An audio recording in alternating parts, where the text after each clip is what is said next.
Shalom, jemaat dan simpatisan GKI Jatinegara dan Bajem Bintara yang kami kasihi dalam Tuhan Yesus. Sebagaimana telah diberitahukan oleh majelis jemaat, telah memutuskan belum akan memulai ibadah fisik di gereja sampai akhir September 2020. Keputusan ini akan ditinjau bertahap sesuai perkembangan pandemi COVID-19. Namun kita tetap bersyukur sampai saat ini kita masih diberi kesempatan untuk beribadah walaupun dengan cara online. Dan puji Tuhan, kita masih terus diberkati oleh Tuhan sampai saat ini. Mari, dimanapun jemaat berada, kami atas nama GKI Jatinegara mengucapkan selamat mengikuti kebaktian umum online hari ini, Minggu 6 September 2020. Kami undang segenap jemaat yang berada di rumah untuk bangkit berdiri.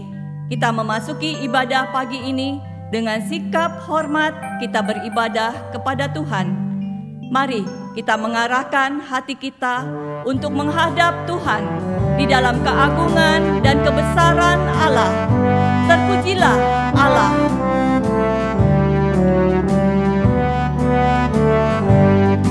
Terpujilah Allah, hikmat-Nya besar, begitu kasih-Nya untuk dunia jemaat, sehingga diberilah Putra-Nya kudus, mengangkat manusia serta menebus. Pujilah, pujilah, buatlah dunia bergemar, bergemar, mendengar suaranya. Dapatkanlah Allah demi Putranya, beri puji padanya sebab hikmat-Nya.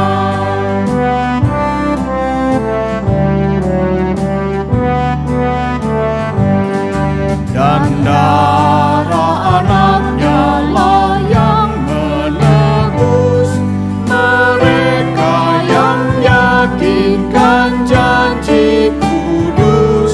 Dosanya betapapun juga kecil, dihapus olehnya, dibasuh bersih.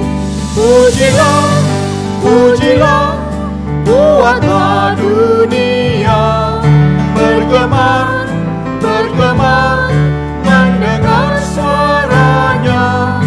Dapatkanlah Allah demi Putranya, dipuji padanya sebab hikmat-Nya. Pujilah, pujilah, buatlah dunia bergemar, bergemar, mendengar suaranya. Dapatkanlah Allah demi Putranya, beri puji padanya sebab hikmat-Nya.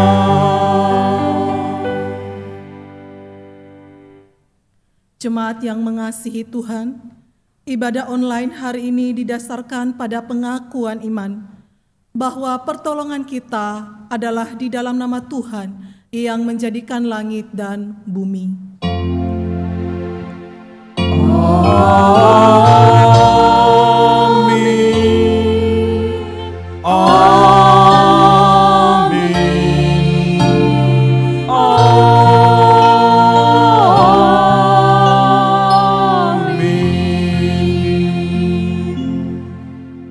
Tuhan Yesus beserta saudara Dan beserta saudara juga. Jemaat yang terkasih, Allah yang kita agungkan, Allah yang kita muliakan adalah Allah yang penuh kasih. Dengan darah-Nya Dia selamatkan saudara dan saya. Dengan darah-Nya Dia menebus dosa-dosa saudara dan saya. Terlalu besar kasih-Mu, Bapa.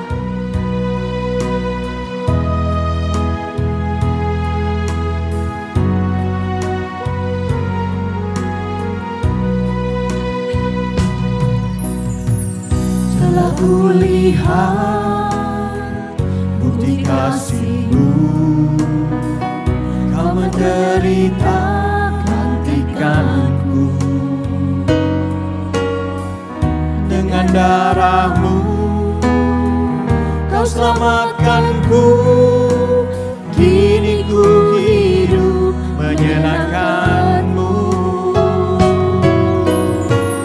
Telah kulihat bukti kasih-Mu, Kau menderita gantikanku. Dengan darah-Mu Kau selamatkanku.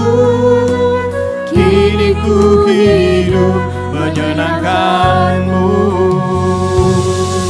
Terlalu besar kasih-Mu Bapa, pengorbanan yang Kau berikan bagiku. Terlalu mahal darah-Mu Yesus, tercurah untuk menebus hidupku.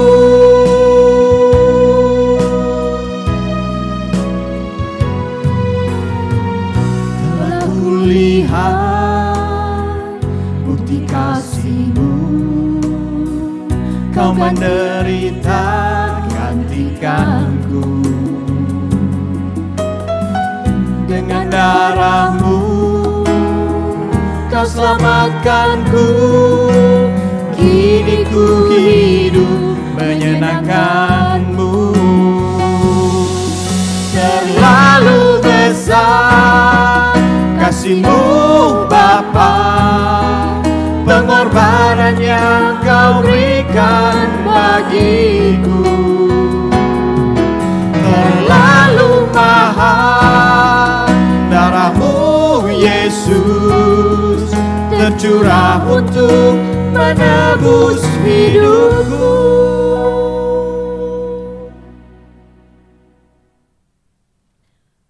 Mari kita masuk di dalam doa pengakuan dosa.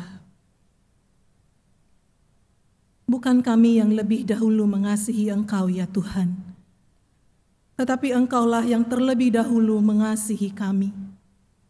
Bahkan telah mengutus anak-Mu yang tunggal ke dalam dunia untuk menebus kami. Dan kami bersyukur jikalau pada pagi hari ini Engkau kembali mengingatkan kami akan betapa besarnya Engkau mengasihi kami ya Tuhan.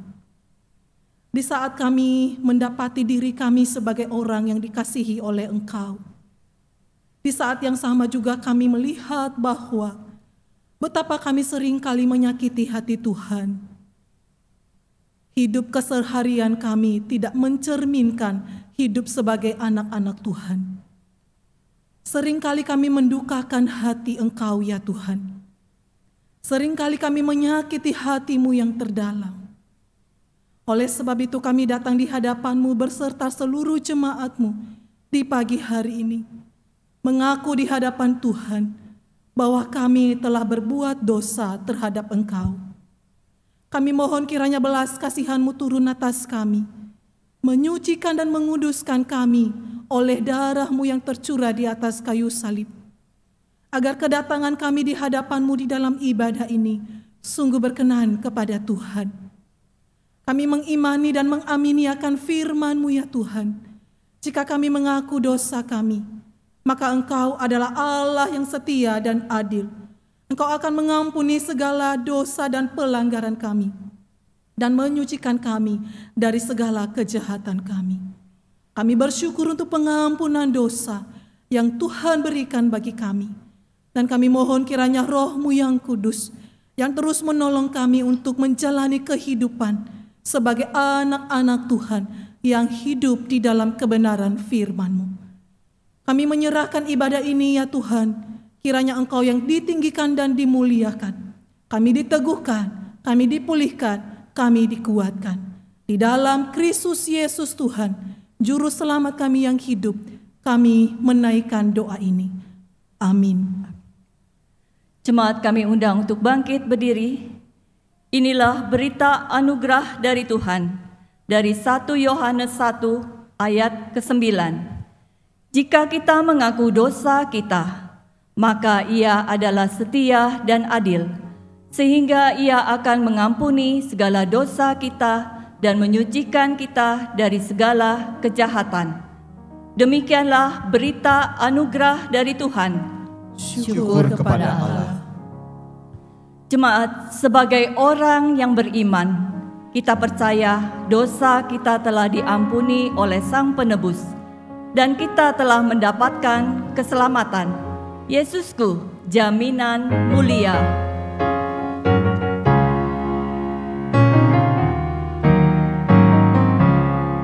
Sungguh dan pasti jaminanmu, Yesus milikku selamanya. Ku mendapatkan keselamatan, lahir baru oleh Roh Kudus. Setiap hari ku masyurkan, memuji Yesus penebusku. Setiap hari ku masyurkan, memuji Yesus penebusku.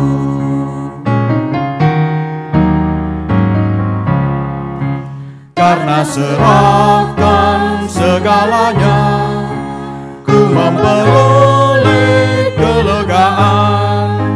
Dalam penebus tersedia berkat bahagia yang berlimpah. Setiap hari ku masyurkan, memuji Yesus penebusku. Setiap hari ku masyurkan, memuji Yesus penebusku. Joyfully sing hallelujah, glory in the highest, praising the name of God above, glory in the highest, glory and honor, praise, adoration. Now let us sing unto our God. Sing unto God, grateful and strong in Him. Oh, come and let Him know your voices and praise. Oh, come and let them know the music, sing and praise Him. Oh, hear the songs sing our songs now, falling everywhere. Oh, sing to God and lift up the God with your voice. Oh, come now, amen, and all now, come and sing your praises to the Lord. Joyfully sing hallelujah, glory in the highest, praising the name of God above, glory in the highest, glory and honor, praise, adoration. Now let us sing unto the Lord our God. Jemaat, di tengah kesibukan hidup kita, adakah kita memiliki relasi yang dekat dengan Tuhan? Adakah kita memiliki hati yang terus mau mengenal, lebih dekat, rindu mendengar firman Tuhan? Firman Tuhan hari ini akan disampaikan oleh Pendeta Arganita Saryagi dengan tema Saudara yang Menjaga dengan Kasih. Karya terbesar menjadi lagu untuk mempersiapkan kita mendengar firman Tuhan.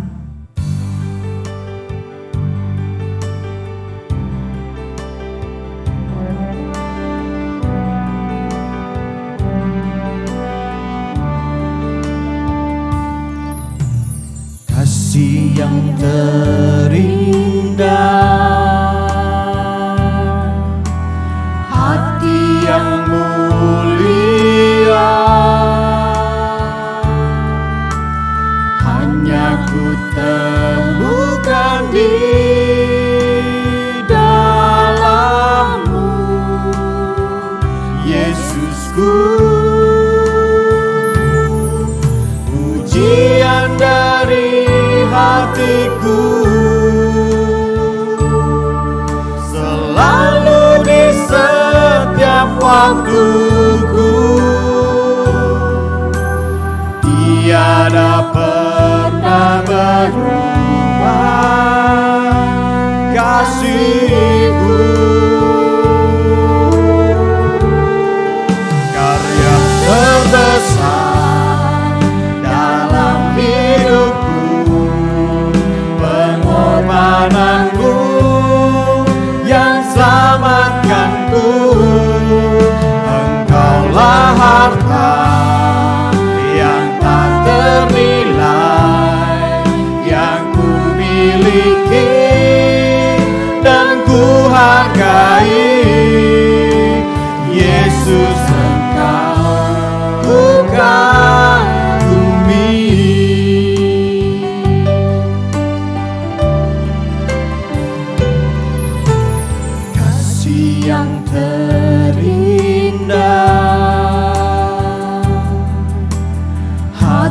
yang mulia,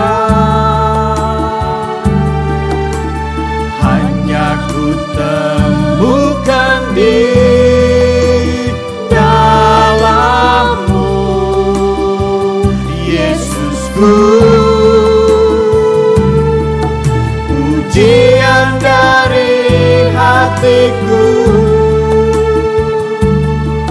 selalu di setiap waktuku, tiada pernah berubah kasih-Mu. Karya terbesar dalam hidupku, pengorbananmu yang selamatkanku. Engkaulah harta yang tak ternilai, yang ku miliki dan ku hargai. Yesus, Engkau ku Katakan sekali lagi, karya terbesar dalam hidupku, pengorbananmu yang selamatkanku. Engkaulah harta yang tak ternilai, yang ku miliki dan ku hargai. Yesus, Engkau ku kagumi. Selamat pagi Bapak Ibu yang dikasihi oleh Yesus Kristus. Shalom. Pada kesempatan hari ini, sebelum kita merenungkan kebenaran firman Tuhan, mari kita sekalian tundukkan kepala, berdoa, meminta pimpinan Roh Kudus agar menolong kita memahami kebenaran firman Tuhan. Mari kita berdoa. Bapa di dalam surga, kami bersyukur kalau di tengah-tengah pandemi yang saat ini masih melanda dunia, kami masih diperbolehkan oleh Tuhan untuk kembali mendengarkan kebenaran firman-Mu. Biarlah waktu ini tidak kami sia-siakan ya Tuhan, agar kami semua memperoleh bijaksana yang berasal dari surga untuk bagaimana kami harus hidup di dalam dunia ini. Oleh karena itu Tuhan, di tengah segala keterbatasan kami untuk kami hadir ke dalam rumah Tuhan, biarlah Tuhan tetap memegang hati dan pikiran kami untuk kami dapat mengarahkan segala konsentrasi kami agar setiap kami dipimpin, dibimbing, dibukakan kebenaran-kebenaran-Mu ya Tuhan. Berbicaralah kepada setiap kami pribadi lepas pribadi agar ketika kami mendengarkan kebenaran firman-Mu, sungguh-sungguh kemengertian yang dari surga itu boleh turun atas kami dan kami memperoleh hati yang Tuhan inginkan untuk kami dapat melakukan kebenaran firman Tuhan di dalam kehidupan kami. Tolong hamba-Mu yang tidak layak ini agar melalui apa yang disampaikannya sungguh-sungguh itu dapat membangun setiap kami. Kami menyerahkan jam pemberitaan firman Tuhan hanya di dalam nama Tuhan kami Yesus Kristus. Amin. Pada pagi hari ini jemaat sekalian, kita akan membaca kebenaran firman Tuhan yang akan kita renungkan dari Injil Matius pasal 18 ayat 15 sampai 20. Sekali lagi dari Matius 18 ayat 15 sampai 20, saya akan membacakan untuk kita sekalian. Apabila saudaramu berbuat dosa, tegurlah dia di bawah 4 mata. Jika ia mendengarkan nasihatmu, engkau telah mendapatkannya kembali. Jika ia tidak mendengarkan engkau, bawalah seorang atau 2 orang lagi supaya atas keterangan 2 atau 3 orang saksi, perkara itu tidak disangsikan. Jika ia tidak mau mendengarkan mereka, sampaikanlah soalnya kepada jemaat. Dan jika ia tidak mau juga mendengarkan jemaat, pandanglah dia sebagai seorang yang tidak mengenal Allah atau seorang yang pemungut cukai. Aku berkata kepadamu, sesungguhnya apa yang kamu ikat di dunia ini akan terikat di surga, dan apa yang kamu lepaskan di dunia ini akan terlepas di surga. Dan lagi aku berkata kepadamu, jika 2 orang daripadamu di dunia ini sepakat meminta apapun juga, permintaan mereka itu akan dikabulkan oleh Bapa-Ku yang di surga. Sebab di mana 2 atau 3 orang berkumpul dalam namaku, di situ ada di tengah-tengah mereka. Demikianlah Injil Yesus Kristus. Yang berbahagia ialah yang mendengarkan firman Allah dan yang memeliharanya. Haleluya. Bapak Ibu yang dikasihi oleh Yesus Kristus, di dalam pendidikan Kristen, hal yang paling tersulit dari komunitas orang-orang yang dididik bukanlah anak-anak, bukanlah remaja, tetapi orang-orang dewasa. Itulah mengapa ketika kita masuk ke dalam pendidikan Kristen, tidak banyak orang yang mau masuk ke dalam jurusan andragogik atau pendidikan orang-orang dewasa. Mengapa demikian? Ketika kita mendidik anak-anak, ketika kita menegur mereka, ketika kita mengasihi mereka, menasihati mereka, kita akan mendapatkan bahwa mereka bisa mendengar. Seandainya pun mereka memberontak, tentu itu hanya sesaat dan sebentar lagi mereka akan berubah, bisa mendengarkan. Demikian pun anak remaja. Namun demikian, jika orang tua atau orang dewasa kita didik, kita latih, kita nasihati, kita ingatkan, seringkali itu tidak diresponi dengan positif. Kita ketahui bahwa tidak sedikit peristiwa-peristiwa di dalam kehidupan kita terjadi justru ketika kita punya masalah dan kita membuat atau melakukan nasihat-nasihat atau teguran-teguran dalam rangka mendidik, dalam rangka memberitahu kepada orang-orang dewasa, tetapi di sanalah justru kita mendapatkan masalah setelah kita memberikan pendidikan. Ada sebuah filosofi pepatah Cina yang mengatakan bahwa jika sebuah batang masih kecil, ketika dia dibengkokkan, maka batang itu dapat dengan mudah dibengkokkan. Tetapi jika batang itu semakin besar bentuknya, jika kita bengkokkan, ini sulit sekali, dan ketika pun kita mampu membengkokkan, tidak sedikit yang akhirnya ketika batang itu putus, itu bisa melukai kita. Demikianlah ketika kita mendidik orang dewasa, maka adalah hal yang tidak mudah bagi kita ketika kita melakukan pendidikan bagi orang-orang yang dewasa. Tentu ini menjadi sebuah tantangan bagi gereja, bagi para hamba Tuhan, para majelis, para aktivis atau pelayan-pelayan Kristen yang harus menghadapi orang-orang dewasa, di mana kita harus mengambil sebuah beban yang sungguh besar, yaitu melatih, mendidik, menasihati, menegur orang-orang dewasa yang di dalam jemaat kita itu seringkali melakukan hal-hal yang tidak berkenan di hadapan Tuhan. Saya memahami ini karena saya pun mengalami di dalam kehidupan sehari-hari. Mendidik orang-orang yang dipimpin, tetapi ketika ditegur saat mereka berbuat dosa, berbuat salah, bukan teringat pada atau bertobat pada Tuhan, tetapi justru itu dapat menusuk. Bahkan seringkali tidak sedikit fitnah-fitnah diberikan kepada kita.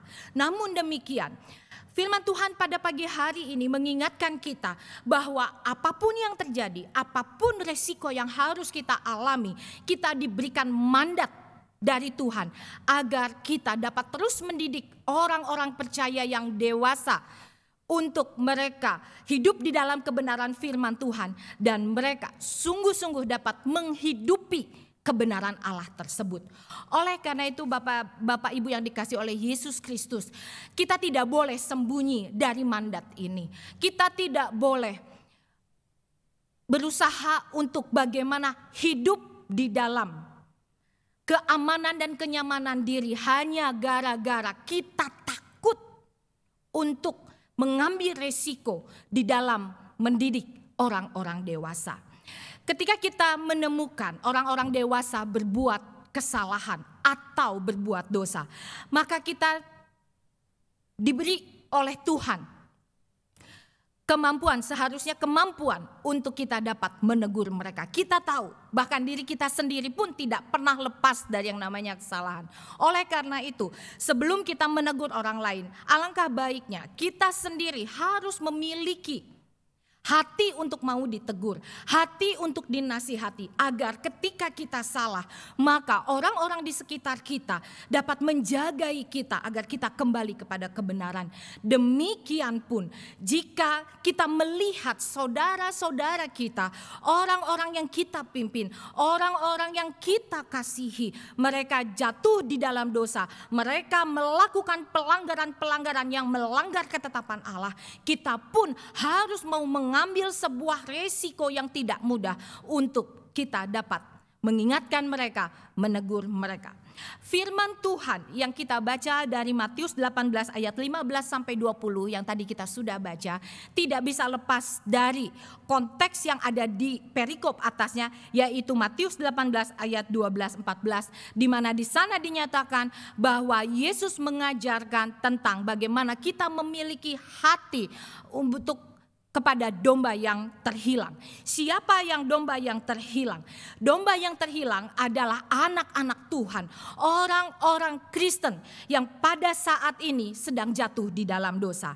Maka ketika Yesus mengajarkan bagaimana salah satu cara untuk kita membawa lagi domba-domba yang terhilang ini, maka ada salah satu cara yang harus dilakukan adalah dengan menegur saudara-saudara kita yang jatuh di dalam dosa. Bapak Ibu yang dikasihi oleh Yesus Kristus, di dalam ayat 15 kita membaca bahwa ada kata apabila saudaramu berbuat dosa. Kata saudaramu berbuat dosa ini jelas bahwa identitas yang harus kita lakukan untuk ditegur adalah orang-orang Kristen. Baik orang-orang Kristen yang ada di dalam jemaat gereja kita maupun orang-orang Kristen yang ada di sekeliling kita. Orang-orang Kristen seperti apa yang harus mengalami atau kita harus tegur ketika mereka berbuat dosa agar mereka tidak terhilang, yaitu orang-orang Kristen yang telah berbuat dosa. Yang dimaksud di sini berbuat dosa itu berbuat dosa seperti apa? Mari kita melihat meneliti lebih dalam lagi. Dosa yang dimaksud di sini adalah dosa yang bersifat rahasia atau dosa yang tidak diketahui umum. Kita mengetahui bahwa begitu banyak orang-orang Kristen yang melakukan dosa, mereka melakukannya tanpa diketahui umum, tetapi jika kita mengetahuinya, maka yang harus kita lakukan adalah kita menegur mereka. Selain itu, dosa yang ditegur juga adalah dosa yang melanggar firman Tuhan. Kata tegurlah dia di dalam bahasa Yunaninya itu elekson, artinya memarahi atau berargumentasi. Jadi kalau kita menegur ada hal-hal yang harus kita lakukan. Yang pertama adalah kita harus menegur 4 mata. Yaitu 4 mata artinya adalah kita harus menegur secara langsung.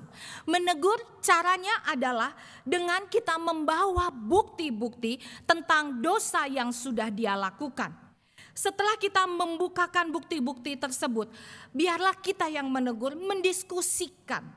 Kalau perlu berargumentasi, nyatakan kebenaran Allah bahwa apa yang dilakukannya itu adalah hal yang melanggar ketetapan Allah. Sehingga hal ini dapat menerangi hati dan pikiran orang yang kita tegur bahwa apa yang dilakukannya itu ditegur berdasarkan pada kebenaran yang sejati, yaitu kebenaran firman Allah. Maka di sini kemampuan kita menghadapi orang yang kita tegur sangatlah penting. Bagaimana kita menegur dengan baik, dengan hati-hati. Mungkin dia tersinggung karena orang yang salah seringkali meskipun kita bicara dengan baik, mereka tetap tersinggung. Karena apa? Ketika seseorang dosa dibongkar, ketika seseorang diberitahu hal yang tidak baik, tentu sakit luar biasa. Namun demikian sekali lagi saya mengingatkan agar menurut perintah Yesus pada Injil Matius ayat 18 ini kita harus berani ambil resiko tersebut. Mengapa demikian? Karena ketika kita menegur saudara kita, saudara seiman kita, di sanalah kasih dinyatakan. Banyak orang tidak mau menegur secara empat mata. Mengapa? Karena mereka ingin aman. Mereka ingin relasi tetap baik-baik saja. Tetapi sadarkah kita ketika kita bersabar pada dosa. Sekali lagi, kita sabar pada dosa, bukan sabar pada orang berdosa. Maka pada saat itu kita sedang merestui dosa itu sendiri. Maka ketika kita mendapati ada satu orang yang melakukan dosa dan kita tidak menegur, di sanalah sebenarnya kita sedang tidak mengasihi sesama kita, tetapi justru kita sedang mengasihi diri sendiri yang tentu bertentangan dengan firman Tuhan. Oleh karena itu, mengapa firman Tuhan ada mengatakan kepada kita bahwa jika engkau kedapatan melihat saudaramu bersalah tetapi engkau tidak menegur, maka kesalahan saudaramu yang salah itu akan ditimpakan kepadamu. Mengapa hal ini terjadi seperti demikian? Karena artinya kita sedang tidak menjalankan kasih kita kepada Tuhan melalui sesama. Karena kita membiarkan sesama kita yang sedang berbuat dosa itu lepas begitu saja, tidak diingatkan, tidak ditegur untuk kembali atau berbalik dari dosa-dosanya. Ini penting sekali Bapak Ibu. Mengapa demikian? Karena saya tidak sedikit mendengarkan begitu banyak orang-orang menjadi safety player. Saya mendengarkan orang-orang tidak mau mengambil resiko itu karena takut. Tidak usah ribut, semua harus terlihat baik. Meskipun akhirnya banyak orang di dalam kumpulan itu, di dalam organisasi Kristen tersebut, di dalam gereja bahkan akhirnya jatuh di dalam dosa. Dan ingatlah, jika kita menjadi pemimpin-pemimpin Kristen seperti demikian, Tuhan akan menuntut itu semua dari diri kita.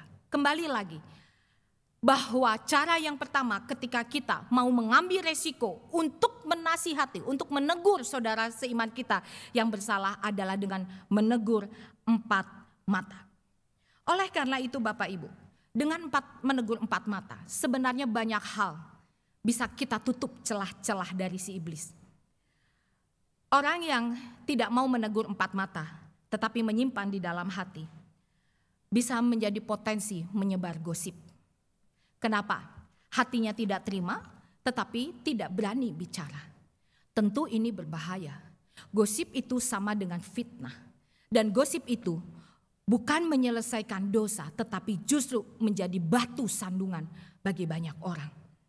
Oleh karena itu, biarlah setiap kita boleh menegur secara langsung. Jangan juga menegur dengan surat kaleng. Begitu banyak orang hanya menjadi orang-orang yang pengecut. Kalau ketika ia ingin menegur tetapi tidak punya keberanian, akhirnya memberikan surat kaleng. Saya kalau menerima surat kaleng dari orang, misalnya menjelek-jelekan orang lain, tidak perlu dibaca, begitu dibaca dibuang. Seandainya pun terbaca dibuang, karena itu tidak perlu ditanggapi. Mengapa demikian? Kita tidak perlu menanggapi omongan-omongan orang yang pengecut. Ini penting sekali karena kita tidak pernah diajarkan oleh Tuhan untuk menjadi orang-orang yang bersembunyi ketika kita menegur orang lain. Mengapa demikian? Karena jelas di ayat 15 dikatakan tegurlah dia di bawah empat mata. Maka jika itu sudah terjadi, kita akan mendapatkan dia kembali jika dia kembali kepada Tuhan. Jika ia diingatkan oleh Roh Kudus. Oleh karena itu, ketika sebelum kita menegur orang, baiklah kita berdoa pada Tuhan. Minta pimpinan Roh Kudus. Minta supaya Roh Kudus mempersiapkan orang yang kita tegur agar ia dapat menerima. Agar apa? Tujuannya adalah untuk memenangkan kembali agar ia kembali kepada kebenaran firman Tuhan. Tujuannya itu, tujuannya tidak boleh hati kita karena marah. Tujuannya tidak boleh karena hati kita benci atau dendam. Tetapi tujuannya harus satu, yaitu agar orang-orang tersebut bertobat dan kembali pada kebenaran firman Allah. Namun sayangnya tidak semua orang ketika ditegur banyak empat mata itu mereka bertobat. Tidak sedikit orang yang ketika ditegur ia membandel. Bahkan dia melawan pada kita. Bahkan seringkali justru dia berbalik untuk menjatuhkan kita. Maka Tuhan Yesus mengajarkan kepada kita ada cara kedua atau tahap selanjutnya jika orang-orang percaya ini tidak mau mendengarkan apa yang kita tegur. Cara yang kedua ada di dalam ayat 16, yaitu kita harus membawa seorang atau dua orang lagi supaya atas keterangan 2 atau 3 orang saksi perkara itu tidak disangsikan. Hati-hati ketika kita membaca ayat ini ibu bapak sekalian. Mari kita lihat perlahan-lahan. Di ayat 16, jika ia tidak mendengarkan kau, bawalah seorang atau 2 orang lagi. Artinya kita harus membawa 1 atau 2 orang lagi tetapi belum menjadi saksi. Mengapa belum menjadi saksi? Bukankah tadi dosa yang bersifat rahasia yang kita sedang tegur? Yang tidak diketahui umum. Tetapi kalau ada 1-2 orang mengetahui, mungkin 1-2 orang itu dipanggil. Atau jika tidak ada sekalipun, 1-2 orang yang lain yang kita tahu secara kerohanian baik. Yang kita tahu bahwa mereka memiliki keinginan juga untuk membawa jiwa-jiwa datang kepada Tuhan. Yang kita tahu bahwa mereka ini adalah orang-orang yang patut dipercayai untuk memimpin orang-orang Kristen. Kita panggil 1 atau 2 orang. Kemudian kita sampaikan bahwa kita sudah menegur orang ini. Kemudian biarlah mereka boleh menjadi saksi bagaimana orang yang kita tegur tersebut tidak mau mendengarkan. Maka ketika kita sudah membukakan itu semua dengan bukti bahwa orang yang kita tegur pun tidak mau mendengar, maka di sanalah 2 atau 3 orang ini bisa disebut sebagai saksi seperti di dalam frase berikutnya. Bawalah seorang atau 2 orang lagi supaya atas keterangan 2 atau 3 orang saksi perkara itu tidak disangsikan. Jadi jelas sekali di sini ibu bapak bahwa untuk menghadapi orang-orang yang keras hati kita harus membawa saksi. Saksi yang betul-betul kredibel, saksi yang sungguh-sungguh dapat kita andalkan untuk juga membawa orang yang bersalah ini, orang yang berdosa ini kembali kepada Tuhan. Mengapa demikian? Karena orang yang hatinya sudah keras sekali untuk ditegur, seringkali sulit sekali untuk dibawa kembali kepada Tuhan. Dan di langkah berikutnya, ketika kita sudah bawa saksi 2 atau 3 orang untuk menegur orang ini, tetapi ia tidak mau berubah juga. Maka ada tahap yang ketiga atau tata cara yang ketiga, yaitu kita harus membawa orang yang bersalah ini kepada jemaat. Di sini kita dapat mengetahui bahwa Yesus meminta kepada jemaat untuk menjadi rekan sekerja Allah dalam menjaga, menuntun, menegur orang-orang yang sedang berbuat dosa. Jemaat boleh mengambil keputusan yang tertinggi. Jemaat boleh menjadi orang-orang yang dipakai oleh Tuhan untuk menolong orang-orang yang telah berbuat jahat ini. Tetapi kita dapat mengetahui juga bahwa jika kita tidak mendapati bahwa orang yang berbuat dosa ini tetap tidak mau ditegur juga, maka konsekuensi yang harus dijatuhkan di dalam ayat 17 adalah ayat 17b, dan jika ia tidak mau juga mendengarkan jemaat, pandanglah dia sebagai orang yang tidak mengenal Allah atau seorang pemungut cukai. Apa artinya Bapak Ibu yang dikasih oleh Yesus Kristus? Mengapa orang yang sudah 3 kali ditegur baik secara pribadi maupun secara komunal tetap tidak mau bertobat, maka harus diperlakukan sebagai orang yang tidak kenal Allah atau pemungut cukai? Maksudnya di sini adalah orang-orang ini harus mendapatkan konsekuensi sebagai bagian dari pendisiplinan atas dasar kasih, yaitu ia bagaimana layaknya orang yang tidak kenal Allah, yaitu dia tidak boleh ikut perjamuan kudus. Kita mengetahui bahwa di dalam gereja mula-mula perjamuan kudus hanya diberikan kepada orang-orang yang percaya kepada Yesus dan yang sudah menyelesaikan dosa-dosa hidupnya tiap-tiap hari. Maka orang-orang yang memiliki kekerasan hati, yang mereka seperti tidak mau betul-betul untuk mengakui setiap dosanya, maka yang harus dilakukan adalah tidak boleh memberikan perjamuan kudus atau diperlakukan sebagai pemungut cukai. Apa artinya? Di dalam gereja mula-mula atau di dalam zaman Yesus, pemungut cukai diperlakukan sebagai orang yang disingkirkan, orang yang dikucilkan, dan orang tidak boleh bergaul dengan pemungut cukai. Ya, tidak boleh bergaul dengan pemungut cukai. Maka ada dua hal yang harus dilakukan kalau orang tidak mau bertobat. Yang pertama adalah tidak boleh ikut perjamuan kudus, dan yang kedua adalah tidak boleh bergaul dengan mereka, agar mereka mendapatkan pendisiplinan yang tepat secara gerejawi, secara komunal Kristen, agar ia sungguh-sungguh dapat memahami bahwa dosa yang dilakukannya itu bukan main-main.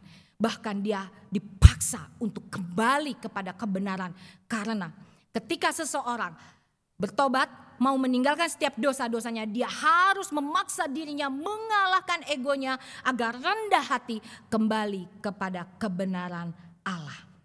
Tujuannya semua hanya satu, yaitu agar di dalam kasih yang berpayung pada keadilan, kebenaran, dan kesucian Allah, ia akhirnya bertobat dan dosa-dosanya diampuni. Situasi ini adalah situasi panggilan kita untuk menjaga sesama kita. Karena kita memiliki panggilan untuk menjaga satu dengan yang lain.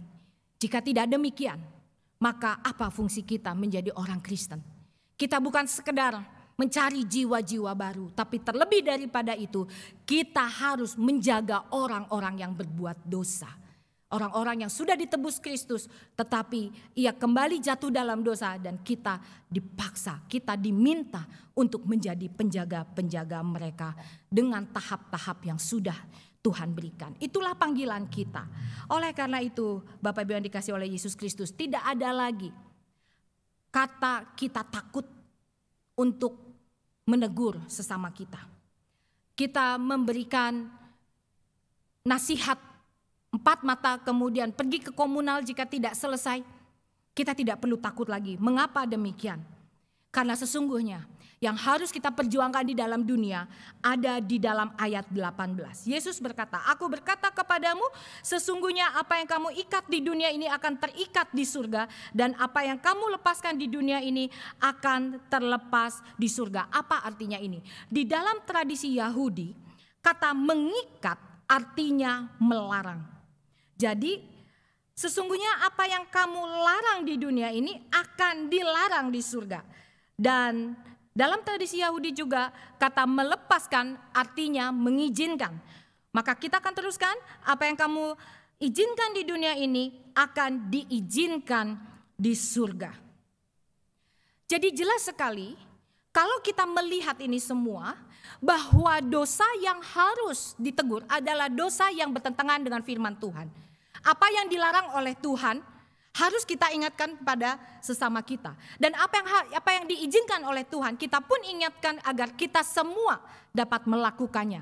Dan jika kita sudah melakukan pengingatan-pengingatan, peneguran-peneguran, maka kita tidak usah takut. Meskipun orang yang kita tegur itu berontak, meskipun orang yang kita tegur itu marah, kita harus tahu bahwa apa yang kita sampaikan sudah sesuai dengan kebenaran Allah yang datang dari surga itu. Ini adalah kekuatan buat kita. Kalau kita benar, pegang kebenaran firman Allah, maka kita tidak akan takut akan apapun juga, meskipun risikonya mungkin kita difitnah, kita dihabisi, kita dijelek-jelekan atau apapun itu.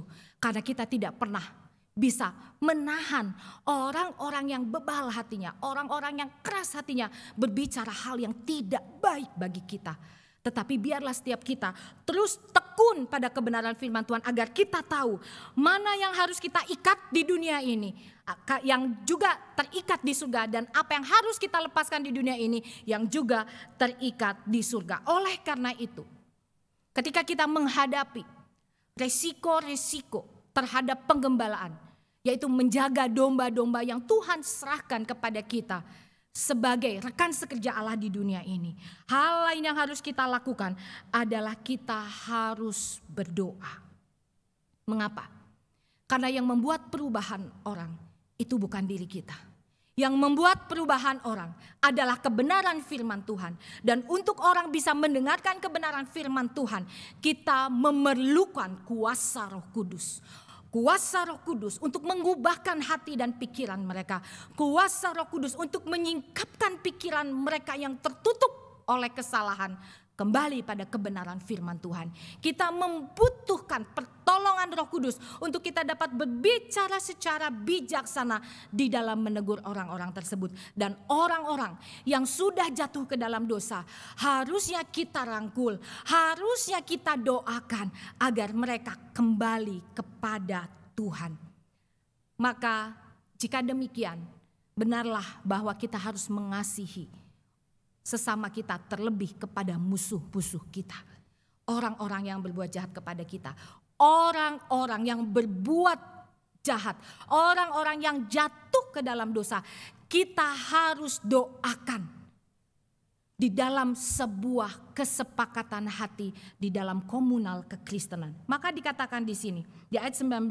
Jika dua orang daripadamu di dunia ini sepakat meminta apapun juga, permintaan mereka akan dikabulkan oleh Bapakku di surga.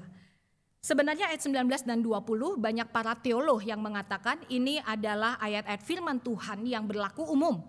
Tetapi jika penulis Alkitab menyandingkan dengan ayat 15 sampai 18, maka di dalam konteks ini adalah biarlah kita yang tadi sudah menegur bersama dengan teman-teman yang lain, bersama dengan para saksi yang lain, bersama-sama bisa mendoakan.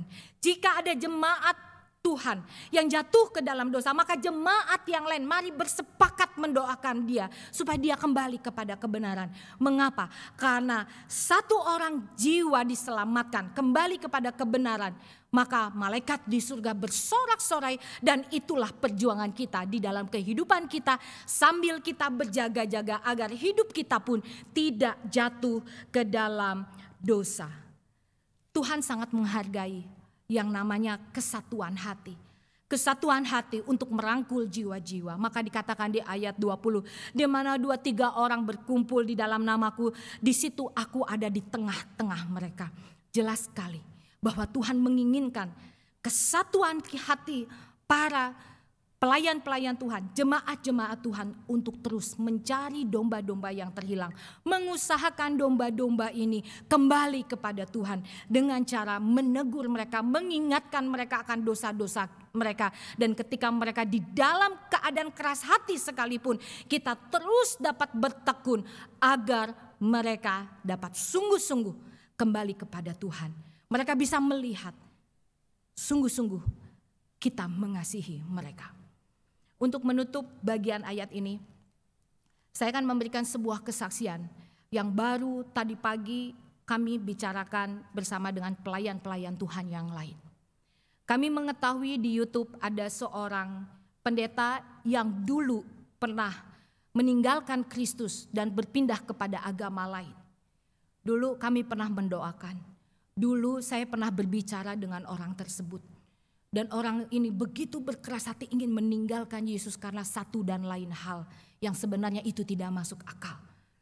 Tetapi ketika sudah ditegur 4 mata, sudah dibawa kepada para pemimpin-pemimpin gereja, tetap ia tidak mau ada di dalam gereja, bahkan ia keluar. Dan ia setelah keluar menjelek-jelekan kekristenan yang luar biasa. Bertahun-tahun kami berdoa berlutut di hadapan Tuhan untuk membawa orang ini kembali kepada Tuhan. Kami meminta supaya Roh Kudus menjamah hati dan pikirannya. Dan kami bersyukur pagi hari tadi kami mendengar bahwa orang ini sudah kembali kepada Kristus. Dia sudah dibaptis lagi di dalam Kristus. Di dalam apa yang ia sampaikan sebagai sebuah kesaksian yang ada di YouTube, kami dapat mendengar betapa orang ini sudah menyesali begitu dosanya yang sudah meninggalkan Kristus dan dia mau kembali melayani Tuhan. Ketika kami menonton itu, saya bersama dengan beberapa teman mengucap syukur kepada Tuhan bahwa ternyata doa dan perjuangan yang selama bertahun-tahun kami lakukan, itu semua dijawab oleh Tuhan. Ia kembali kepada Kristus dan ia bahkan mau kembali melayani Tuhan kita. Bapak Ibu yang dikasih oleh Yesus Kristus, jika ada di antara kita yang mengalami saat ini, saudara-saudaranya, ada keluarganya, ada teman dekatnya, ada jemaatnya, ada orang-orang yang sedang dia pimpin, sedang jatuh ke dalam dosa. Dan kita mau mengambil bagian untuk menjaga mereka dengan cara kita menegur mereka. Dengan cara yang Tuhan ajarkan. Dengan segala risiko yang akan kita tempuh. Biarlah setiap kita tahu bahwa kita tidak menjalankan perjuangan penjagaan kepada domba-domba Tuhan ini sendirian. Ada Tuhan, ada Roh Kudus yang bersama-sama dengan kita untuk merangkul mereka kembali. Karena kembali saya mengingatkan, apa tujuan hidup kita di dunia ini? Apa makna hidup kita di dalam dunia ini? Berapa lama lagi waktu kita hidup di dalam dunia ini jika kita tidak terus membawa orang-orang kembali kepada kebenaran firman Tuhan. Jika karena itu pun kita harus menanggung segala resiko, dihancurkan, difitnah, dihabisi. Itulah pikul yang harus kita, salib yang harus kita pikul. Dan kita harus tahu, kita harus berjalan bersama dengan Tuhan. Marilah Bapak Ibu yang dikasih oleh Yesus Kristus, kita terus mendoakan orang-orang yang saat ini mungkin sedang terhilang. Karena itu adalah yang Tuhan inginkan di dalam kehidupan kita. Amin. Kita berdoa. Bapa di dalam surga, kami bersyukur kami diberikan hak istimewa menjadi rekan sekerja Allah untuk menjaga domba-domba Tuhan. Menjaga sesama kami yang sungguh-sungguh hari ini mungkin mengalami jatuh di dalam dosa. Kami bersyukur Tuhan menolong kami untuk menjadi rekan sekerja Allah. Oleh karena itu Tuhan, ketika kami menjalankan mandat Tuhan untuk menjaga sesama kami, biarlah Tuhan anugerahkan keberanian kepada kami untuk membawa orang-orang terhilang kepada Engkau. Berikan hikmat bijaksana ketika kami harus melakukan teguran demi teguran dengan cara-cara yang Tuhan Yesus ajarkan. Dan jika itu semua sudah kami lakukan dan kami harus menerima resiko apapun itu, tolong kami berikan keberanian bagi kami untuk mampu memikul salib yang Tuhan izinkan datang ke atas kami, sehingga kami tidak memainkan menjadi pemain yang aman di dalam dunia ini. Kami tidak memikirkan kenyamanan diri kami sendiri, tetapi kami memikirkan bagaimana jiwa-jiwa datang kepada Engkau. Terima kasih ya Tuhan atas pengajaran Yesus melalui Injil Matius pasal 18 ini. Biarlah setiap apa yang sudah kami dengarkan itu semua Tuhan materaikan di dalam hati dan pikiran kami untuk membekali kami di dalam kami menjalankan kehidupan berjemaat hari lepas hari. Dengarkan doa kami ya Tuhan, di dalam nama Tuhan kami Yesus Kristus kami berdoa. Amin.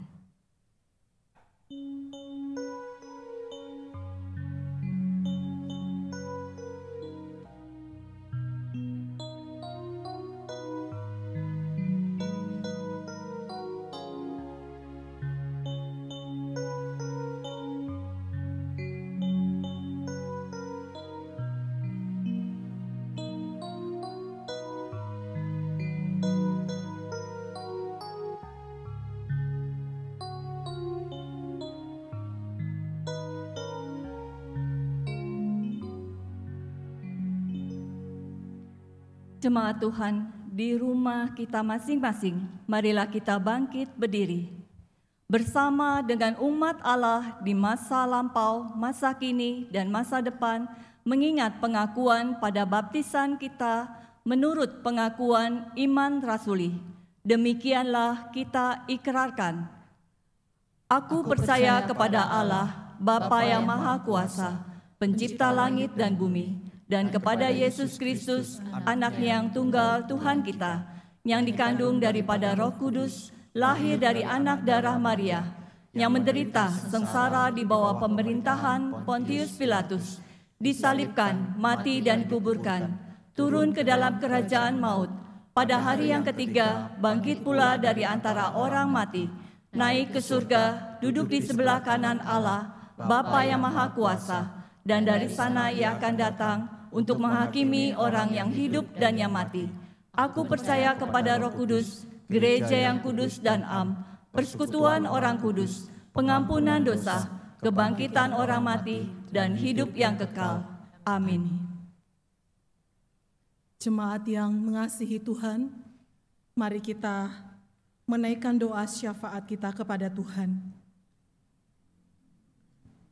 Kami bersyukur kepadamu ya Tuhan untuk firman Tuhan yang menyapa hati kami di pagi hari ini.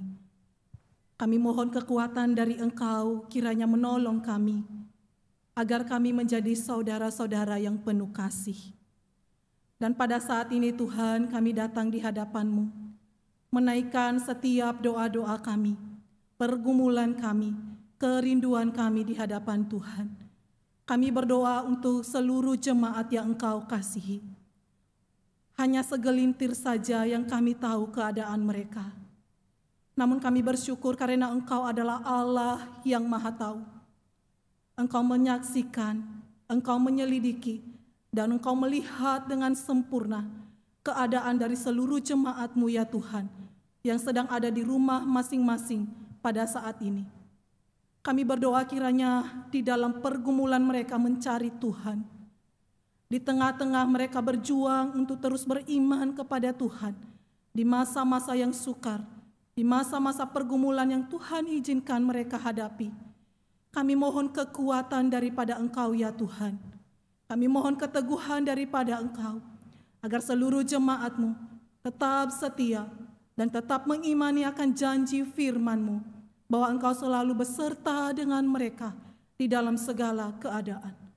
Jikalau ada di antara jemaat-Mu juga ya Tuhan, yang sudah mulai diambang putus asa, sudah mulai diambang kekecewaan, dan mereka bergumul mempertahankan iman kepada Tuhan, Engkau juga ada di sana. Firman-Mu yang hidup itulah yang senantiasa menjadi penopang abadi di dalam kehidupan mereka. Kami menyerahkan seluruh jemaat-Mu di dalam tangan-Mu ya Tuhan. Mereka yang sedang bergumul dalam sakit penyakit, bergumul karena kekacauan di dalam rumah tangga. Mungkin sudah terlalu lama mereka bergumul dan berdoa kepada Tuhan, menanti solusi yang terbaik dari Engkau. Kami percaya Engkau peduli dengan segala keluh kesah mereka.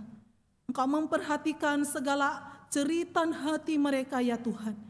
Oleh sebab itu, biarlah di pagi hari ini pemulihan itu terjadi di dalam keluarga, di dalam relasi, di dalam ekonomi, di dalam usaha dan pekerjaan seluruh jemaat-Mu.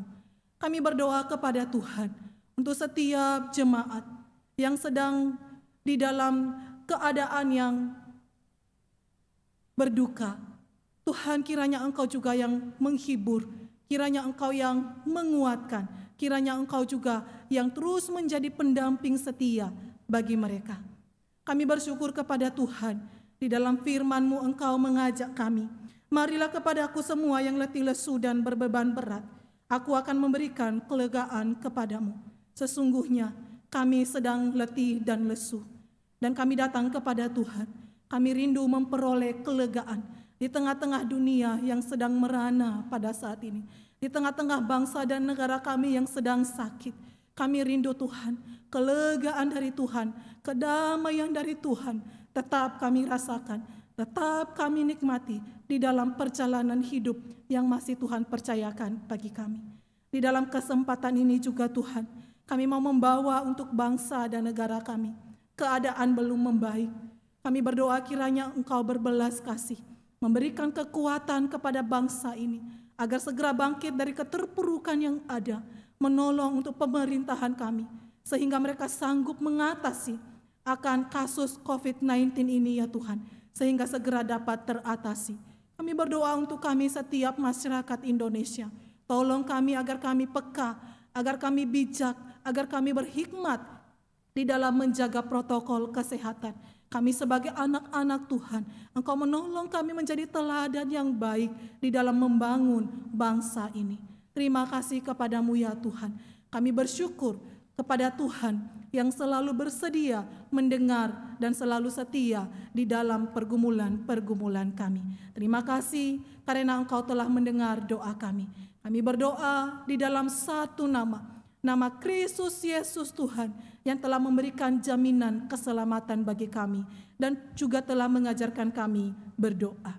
Bapa kami yang di surga, dikuduskanlah namamu, datanglah kerajaanmu, jadilah kehendak-Mu di bumi seperti di sorga. Berilah kami pada hari ini makanan kami yang secukupnya, dan ampunilah kami akan kesalahan kami, seperti kami juga mengampuni orang yang bersalah kepada kami. Dan janganlah membawa kami ke dalam pencobaan, tetapi lepaskanlah kami daripada yang jahat, karena Engkau yang mempunyai kerajaan dan kuasa dan kemuliaan sampai selama-lamanya. Amin. Jemaat Tuhan, di dalam ibadah online ini, kita juga diberi kesempatan untuk memberikan persembahan kita kepada Tuhan. Persembahan dapat Bapak, Ibu, Saudara kirimkan ke nomor rekening GKI Jatinegara BCA dengan nomor 342 352 9101, atau Bapak Ibu dapat melakukan scan QRIS yang tertera di layar maupun di warta WA Grup Jemaat GKI Jatinegara. Atau juga bagi yang kesulitan untuk transfer, Bapak, Ibu, Saudara dapat mengumpulkannya di dalam amplop lalu membawanya ke gereja pada saat kita sudah beribadah secara fisik di gereja. Dengarlah nas pembimbing persembahan dari Roma 12 ayat yang pertama. Karena itu saudara-saudara, demi kemurahan Allah, aku menasihatkan kamu, supaya kamu mempersembahkan tubuhmu sebagai persembahan yang hidup, yang kudus dan yang berkenan kepada Allah. Itu adalah ibadahmu yang sejati. Mari kita sama-sama menyerahkan doa syukur kita kepada Tuhan. Bapa yang bertata di dalam kerajaan surga, siapakah kami ini ya Tuhan, yang saat ini kami datang membawa persembahan ke hadapan Tuhan. Kami semua adalah orang-orang yang berdosa ya Tuhan, dan yang tidak layak di hadapan Tuhan. Tetapi firman Tuhan hari ini kembali mengingatkan kami, hanya karena kasih dan karunia-Mu, Tuhan sudah memperkenankan hidup kami. Bahkan Tuhan mengangkat kami menjadi anak-anak Tuhan.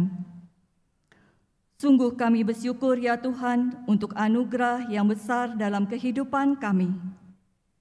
Bapa, kami datang membawa korban syukur kami kepada Tuhan sebagai bentuk ungkapan syukur kami kepada Tuhan. Tuhan berkati persembahan ini, Tuhan kuduskan persembahan ini, agar persembahan ini menjadi berkat di GKI Jatinegara atau di tempat lain sesuai dengan kehendak Tuhan. Berkati para majelis yang Tuhan percayakan untuk mengatur, mengelola persembahan ini agar dipakai dengan penuh tanggung jawab di hadapan Tuhan. Bapa di surga, sebentar kami akan kembali beraktivitas dalam kehidupan keseharian kami, dan kami menyadari kami sangat membutuhkan pimpinan Tuhan, karena hanya Tuhan perlindungan hidup kami. Inilah doa syukur kami, di dalam nama Tuhan Yesus, Juru Selamat kami dan perlindungan hidup kami. Kami telah berdoa. Amin. Jemaat yang terkasih, firman Tuhan hari ini sangat memberkati kita semua.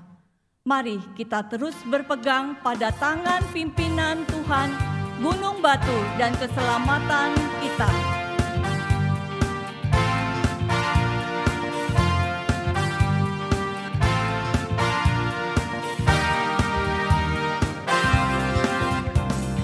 Badai topan dunia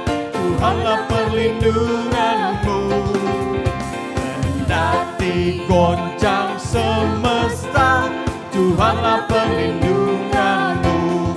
Ya Yesus gunung batu di dunia, di dunia, di dunia.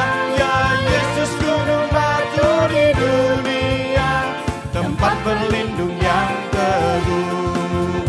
Dan biar badai menyerang, Tuhanlah perlindunganmu. Padanya kau tetap tentram, Tuhanlah perlindunganmu.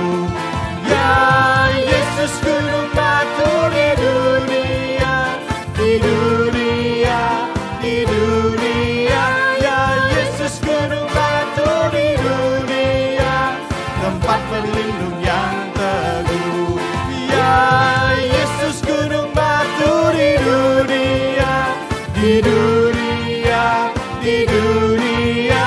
Ya Yesus gunung batu di dunia, tempat berlindung yang teguh. Jemaat yang dikasihi Tuhan, arahkanlah hatimu kepada Tuhan. Kami mengarahkan hati kami kepada Tuhan. Jadilah saksi Kristus. Syukur kepada Allah. Mari terimalah berkat Tuhan. Tuhan memberkati kita dan melindungi kita. Tuhan menyinari kita dengan wajah-Nya dan memberikan kita kasih karunia. Tuhan menghadapkan wajah-Nya kepada kita dan memberi kita damai sejahtera dari hari ini sampai selama-lamanya. Haleluya.